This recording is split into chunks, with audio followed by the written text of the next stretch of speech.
Si me pa tudi tle, se še na eno drugo stvar spomnil. Ne? Namreč govoril si tudi o tehnologiji, ne?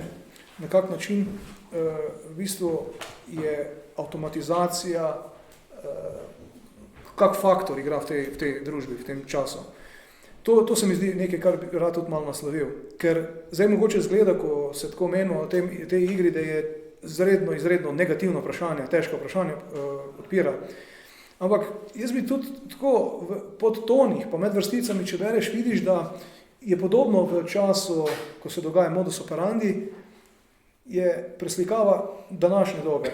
Današnja doba ponuja izjemno tehnologijo. Mi živimo zdaj v času, ko bi lahko živeli zelo udobno, zdravo. Mi imamo znanost in tehnologijo, ki omogoča neverjetne stvari. In bomo omenili eno stvar. Peter Joseph, ki je pred leti naredil slaven film Zeitgeist, v 3 delih je bil ta film velika uspešnica.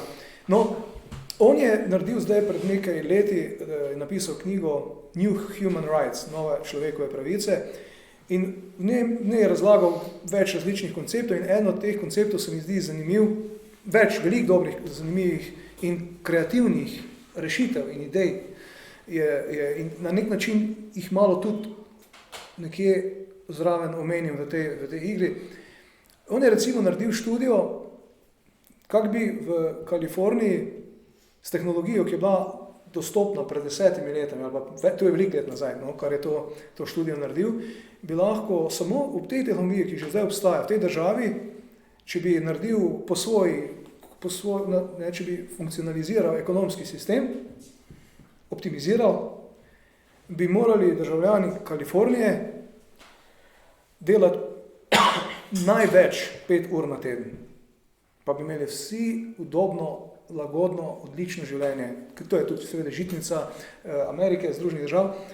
Ne? In to je šokantno, če tako pomisliš. Kaj vse je možno, kaj tehnologija omogoča. Skratka, moje mnenje je, da gre za sistemski problem, za distribucijo teh dobrin, pa teh